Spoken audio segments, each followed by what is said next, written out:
a joint deep down in my heart. I'm waking up with your love from the start. I'm chasing the rainbow through the rain. I know it's gonna be a beautiful day. Well, the Bible clearly states that God can take those things that were meant for harm and transform them into something good.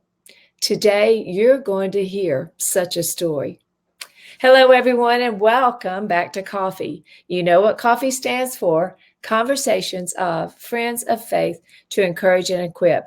I'm Kim Crabill, and I'm so delighted to have the opportunity to share with you the incredible people I meet in my lifetime across the United States and beyond. Today, I have such a guest. You are going to find so much hope, so much courage, and so much confidence in his story. And so it is my honor and my delight to bring onto the show today to introduce to you Marc Fucarile. Marc, good morning. Good morning, Kim. How are you?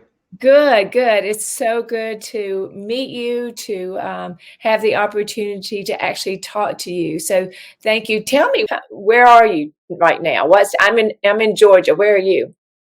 Now, we just got down here to Texas from Boston. We went from Boston, Massachusetts, right outside of Austin, Texas. We just drove down, me and my wife, got home. Oh, so is Texas now your home, or? 50% of the time, I have a mass residency that I have a 16-year-old boy that I have 50-50 custody of. So I'm back home quite a bit in Massachusetts, but Texas will be my home forever soon enough. Oh, well, that's a nice state to land in. I do a lot of work down there, and I absolutely love it. So, and I know they're going to love having you there. Well, Marc, let's jump into your story because you have quite an interesting story. I would say it's probably one that you never expected and one that you probably would not have chosen on the front side of it. After experiencing it, I'm sure you would say something different. But take me back prior to April 15th and tell me about the life that you were living. Right before April 15th, on actually April 14th, I had finished my real estate classes to be able to take my real estate test up in Massachusetts. So I could switch from the career that I had working for a union roofing and sheet metal company to being a realtor that would free my time up to focus on growing my nonprofit organization that I was building off street music. Opportunity for focused students to reach endless education through music, teaching kids the value of education through music that they loved, providing free recording studios, lessons on how to be a DJ, a producer, a sound engineer, just wiring and putting together, PA systems. So that's kind of what I was working towards. I had a 5-year-old son at the time. Um, that was my world. It still is my world. I grew up in a small little town in Stoneham, Massachusetts. Uh, Mm-hmm. I had, a brother and a sister, two amazing, people in my life, and my mom and my dad, and eventually my stepmom and my grandmother and grandparents. I grew up in a big, big family So before. so life was just kind of normal, right? I mean, not a lot of attention, not a lot, not a lot of drama. It was just kind of normal. Like I always say, people say, my life's like a rut. I go, oh, I love the rut. There's no drama. I like knowing what's coming next. And it seems like you were just getting up. You had your goals. You knew you had your life kind of planned. You knew what was going to happen. You thought you knew what was going to happen next as far as you had planned. But then April 15th, 2013, the next day happened. Tell us what happened that day, Marc. What took you to the marathon, and tell us what happened. On that Sunday before April 15th, which was on a Monday, Patriots Day, a friend of mine called me, JP, and asked me, "Hey, we're going to the marathon. Do you want to come?" And I told him no. And he said, "Well, Mike J is running." And Mike J is Mike Jefferson. He's a friend of ours that we grew up with. And he's also a Marine. And he was running in honor of soldiers he served with. So I respect and love our military men and women. I have family, my both grandfathers, multiple cousins in the military. So we always supported Mike J. And I said, of course, If he's there, I'm going to support him. He deserves it. And that's what we did. We went to support Mike Jefferson at the Boston Marathon in 2013. So you're there and everything is just kind of normal. I mean, everything is, and then tell us what happens. We were discussing where we were going to go to grab a bite to eat. And that's when the first bomb went off right down by the finish line. Did you We understand all, it was a bomb, Mark? Did you understand right off from the beginning? I did. Many people didn't. They thought it was a gas pipe, or they thought it was something with the sewers that, sometimes they blew up, they blow a lid. Mm. Um, but a lot of people thought they were a gas pipe. I didn't. I specifically, I knew that it was something bad. And just 12 seconds later, the second bomb went off right next to me in front of the Forum restaurant. Mm. Do you remember anything? I mean, what do you, and I just so thank you for allowing me. I almost feel intrusive asking you these questions, but I know that that's part of what you do is talk about it. And so I just thank you for allowing us to step into that horrific day with you. But what do you remember right off? Take us there, if you will, and let us see what you saw at that moment. So right after the bomb went off, I was looking up at the gray sky, and I realized whatever just happened down the street happened right where I was standing. My leg was instantly amputated through the knee, um, and the commotion started.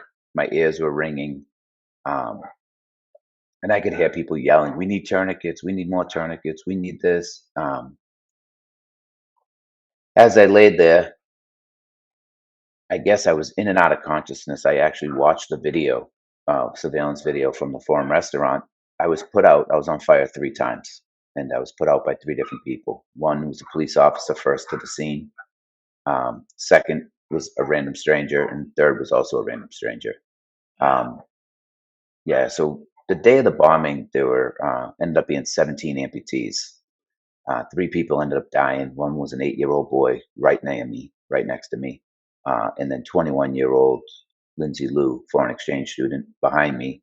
And then Crystal Campbell was at the first bomb down at the finish line. Uh, Mm. but that day, there was a young lady that was there. She was an off-duty nurse. Her name was Kayla Quinn. And she actually said she stepped over me to try to help Lindsay Lou. But there were so many people. And that's what I focused on, the people that were there helping her. This nurse couldn't get in to help her because there were so many people already helping her. And when she stepped back away, I actually sat up, and she thought when she stepped by me, she thought I was already gone, but I came out of consciousness, and she started addressing my wounds. And then she started talking to me and telling me, everything's going to be okay. What's your name? I'm like, I just have a little boy. I just want to get home to my son. I want to get home to my son. And at that point, other firefighters and people were coming, and they were putting you on a backboard, and they were talking to me, and they were trying to flag down ambulances, and none of the ambulances would stop. I could hear them, stop, stop, and they wouldn't. They said, why aren't they stopping? Because they're full.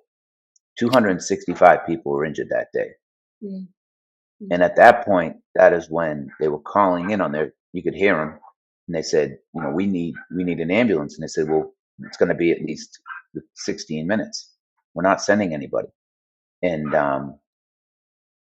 that's when a police officer, Jimmy Davis, said, hey, I got a paddy wagon, and I could take him in the paddy wagon. They said, how many can you take? And he said 2. And they picked up me and Roseanne Sedoya. Roseanne Sedoya is also a right leg above the knee amputee like myself. Mhm. And they put us in the paddy wagon, and 3 minutes later, they got us to Mass General Hospital. Did you know at that time that you had lost your leg? Did you understand what had happened to you? I didn't feel anything. I didn't feel any pain. I wasn't screaming, wasn't yelling. Actually, the nurse apologized to me because she apologized for panicking me, because she said, "Oh, no, he's still on fire. His pants are on fire. We need to get his pants off. I need scissors." Well, I panicked, and I undid my belt to help them get the pants off. and that's Right. actually where I got this scar from Oh, the heat of the belt.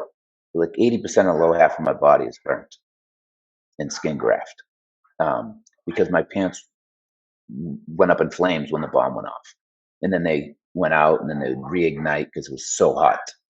And again, that's what amazes me, that the people that ran into that danger to help is what, like, it's mind blowing to me, and it's just God's work. absolutely. And God's people, absolutely. I remember, of course, we all remember that day and watching it on TV and just the chaos. But in the midst of the chaos, you saw the calm responders, and you saw people helping one another. That there's always something good that comes up from all of this horrific bad that we see in our world. But there's always, like you said, God's people doing incredible work. So, Mark, tell us, so gosh, with such extensive injuries, tell us about your recovery. So I woke up in the hospital. Um, Days later, they had induced me into a coma. They were working on my left leg. My left leg is now a salvaged limb. It's severely damaged. I have shrapnel throughout my body. I have it actually inside my heart. It went up through the artery, took a ride because your blood circulates and pumps through your heart, and it took a piece of that metal and lodged in my right atrium. Um, when I woke up, I could care less that my leg was missing. I didn't care. I was just happy to be alive and knew I had a chance to see my son again. And complete strangers were doing so much outside of my hospital room to provide a better life and opportunity for me and my family. And I was just so grateful. Mhm. But the recovery was long. It was long. It was hard, peeling patches of skin off my back, and just it was brutal. It was very painful. The pain was so bad they actually had to put 3 epidurals in my spine. One at a time, but 3 different in a row, because Right, they couldn't to numb the lower half of my body. They right. couldn't give me enough pain medication to stop the pain. They actually stopped me from breathing, um, with it. So it was a long, intensive recovery. It was about 3.5 years. I ended up at Walter Reed in 2015 to 2016, where I was blessed that doctors and OT and PT fought for me to be seen down there to get the reconstructive work that I needed on my right leg and my left leg, so I could wear a prosthetic and I could be fitted with these special braces that I now wear for my left leg. So, Mark, do they think that you're fully recovered now, or do you think that there are more surgeries ahead of you? With my situation, there definitely is possibilities for more surgeries. Mhm. I do have a right shoulder injury from the blast that I've never addressed. I have with physical therapy, but not surgery yet. Putting Mhm. it off. Yeah. I understand with everything you've been through. Let me ask you this, Mark, if I may. How did you get through it, emotionally? And there had to be days that got to be really hard. And I'm speaking on behalf of all those who are listening now who are dealing with some type of trauma, and whether car accidents or ski accidents, or maybe just whatever it is that's caused them to be in a situation they didn't expect. How did you get through the really tough days? Support, finding support, family, friends, looking in the positive, not focusing on what I can't control. But my biggest thing that I would say would be acceptance. Accept my situation and focus on what I can control moving forward, not my past. Mm, Focusing on the things I can do, not the things that I can't do anymore. So that's my biggest thing that changed my life, was just the acceptance of my situation, mm. and family support. Wow, that kind of shocked me. I don't know why I wasn't expecting that, but that's really where it all begins, is just accepting. And sometimes it takes a long time. As a Christian counselor, I work with a lot of people on that very first step of like, this is life, because we want to look back and think about, well, what if this hadn't happened? What if this had happened?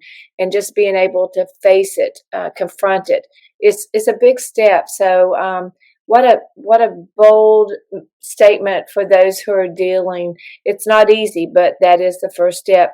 Um, Mark, what kind of role did your faith play in your healing, or where you are now? I 100% felt blessed that I was still alive to see my son. That also was really, that was day one. My eyes opened up and I was just like, I don't care what I lost as long as I'm alive. I felt so lucky just to be alive. Everybody's like, oh my God, I don't care about my leg. Right. I don't care. I said, my leg's nothing. I said, as long as I can see my family, see my loved ones, see my son, that's all that mattered to me. I really, truly feel like I'm blessed. And I know I am blessed. Um, my more of the faith came into later as I started reflecting on my life. This Yes. is more recently in the last couple of years, and seeing how God has directed my life and how He's changed my path in certain years of my life. And it's I truly fear nothing, because I believe in my faith, and Mm. I know He has a plan for me. I do. I know it. I see it. It happens every day. Um, so yeah, that it. Well, Jeremiah 29:11 says, we were all birthed with a plan. We're born on purpose with a purpose, and it's we never know. It's just amazing to me how life rarely turns out the way that we plan it, and I think that just being able to accept it and like you said, look at what I still have. Look at the blessings that we still have, and this could speak to people who are in a divorce situation.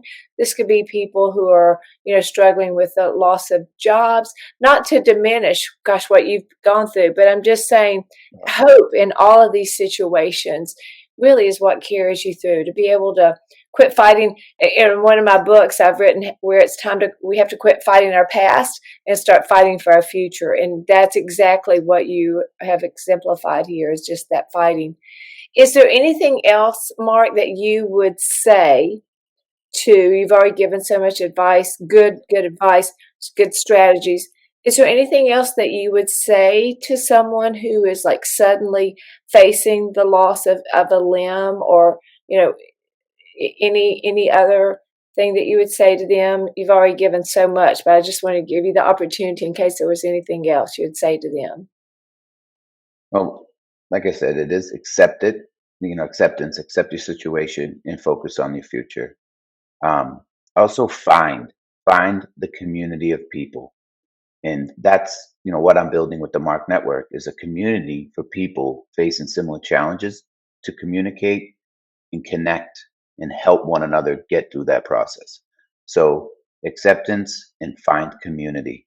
Find in God also. He's going to provide, and believe in your faith, because when you have that, it's so free. It feels Yeah. so great. Yeah. Um, and it really does help. Let him help you. Let him show you the way. And I do believe that. Absolutely. Well, you mentioned something there. Let's just talk about that. When I did the intro, I talked about how in Genesis 50:20, God tells us, with the story of Joseph that, what was meant for harm, he can surely turn for our good and for the good, for the saving of others. That's what you're doing through this project. You have talked to us about the Mark Project. Yeah. I mean, if you, like you said, the plan has been written in Yeah. literally in every scripture of everything I'm doing. How can you ever deny, right? I got blown up by two evil men, right? But saved by millions, right? And like you said, when he saves us in that miraculous way, right? He brings us, Yeah. um, it's, it's literally it's wild on how it's so laid out. But I am creating a social media, aka community app. Yeah. It's a free app. It's called the Mark MARC Network 2.0. Um, and the Mark stands for Mobility Awareness Resource Community. So when I got blown up and I was in the rehab, I got taken advantage of by people selling me a most profitable wheelchair, not the best wheelchair, right? Then I started mentoring kids with missing limbs and limb differences across the US. And I started visiting people in the hospitals that were lost their limbs.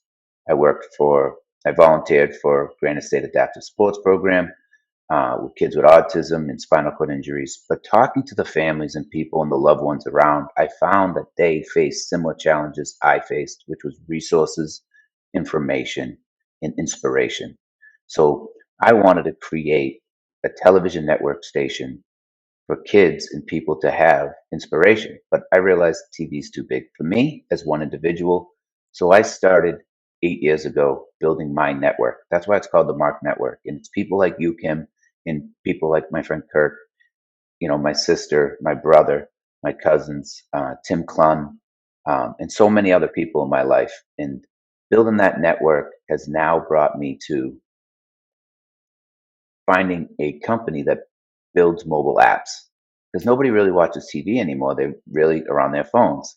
Right. So I created this free app where families, people, new amputees, new stroke survivors, new caregivers taking care of somebody who maybe had a stroke, CP, MS, they all can go to this free app and communicate with other people facing those same challenges. Find events, locations, podcasts, documentaries, anything and everything that is around mobility impairment, as well as the companies, physical, occupational therapy, prosthetists, prosthetics.